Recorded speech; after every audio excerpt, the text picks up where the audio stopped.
قال رسول الله صلى الله عليه وسلم: ما منكم من أحد إلا وقد وكل به قرينه من الجن. كل واحد فينا معاه شيطان ملازمه من يوم ما اتولد، بيوسوس له، بيزين له المعاصي، وبيعرض عليه الشر. لكن إيه لو قرينك مش بس كان بيوسوس لك؟ إيه لو كان نفسه ياخد مكانك؟ يوسف شاب 32 سنة، طول عمره بيحس إن في حاجة غريبة جواه، مش مرض نفسي، مش وسواس عادي. كان بيسمع صوت في ودنه بيقنعه يعمل حاجات مش عاوزها، بيزين له الذنوب ويوسوس له بالشر. كل ما يقرب من ربنا الصوت كان يزيد. في الأول افتكر إن ده طبيعي، إن كل واحد عنده صراع داخلي، لكن مع الوقت الصوت بدأ يبان أكتر وأوضح. في ليلة يوسف كان بيقرأ قرآن، وصل لآية: ومن يعش عن ذكر الرحمن نقيض له شيطانا فهو له قرين.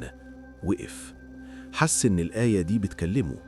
فجأة سمع الصوت بيقول له بصوت واضح: أنا مش وسواس، أنا أنت، أنا قرينك، وأنا اللي عايش جواك من يوم ما اتولدت. يوسف اتجمد مكانه.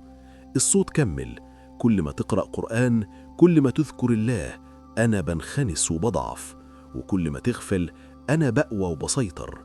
يوسف راح لدكاترة نفسيين، كلهم قالوا له وسواس قهري. جاب شيخ قرأ عليه. الشيخ قال: القرين موجود عند كل إنسان، مهمته الوسوسة مش أكتر، لكن لو حسيت إنه بقى يتحكم فيك لازم تقوي إيمانك.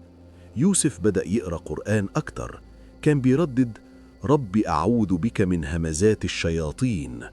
كان بيحس إن الصوت بيختفي وهو بيقرأ، لكن بمجرد ما يسكت يرجع تاني أقوى. في يوم يوسف قرر يواجه القرين. قعد في الأوضة لوحده بالليل وقفل النور، وبدأ يقرأ قرآن بصوت عالي. فجأة حس إن حواليه برد شديد، نور المصباح بدأ يضعف. سمع صوت من كل حتة: انت عارف انك مش هتقدر تخلص مني، انا معاك طول عمرك، انا اللي عايش جواك. يوسف صرخ: اعوذ بالله من الشيطان الرجيم. الصوت ضحك: الاستعاذة تطردني بس مؤقتا، لكني برجع تاني، انا جزء منك.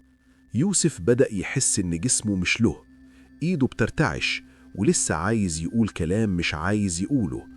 عرف إن القرين بيحاول يتحكم فيه. فتح المصحف وبدأ يقرأ: بسم الله الرحمن الرحيم، قل أعوذ برب الناس، ملك الناس، إله الناس، من شر الوسواس الخناس، الذي يوسوس في صدور الناس من الجنة والناس. كل ما يقرأ آية كان الصوت يضعف، لكنه كان بيقول: أنا هفضل معاك لحد ما تموت. في الآخر يوسف عرف سر كبير: القرين مش مجرد صوت خارجي، لكنه الوجه التاني ليه هو. زي ما في حديث الرسول عن عائشة: إن معها شيطانها. ولما سألته: ومعك أنت يا رسول الله؟ قال: نعم، ولكن ربي أعانني عليه فأسلم، فلا يأمرني إلا بخير. يوسف عرف إن القرين ممكن يسلم ويبقى كويس، زي ما حصل مع النبي صلى الله عليه وسلم. يوسف بص في المراية، شاف وشه، لكن وشه كان بيبتسم بطريقة مختلفة.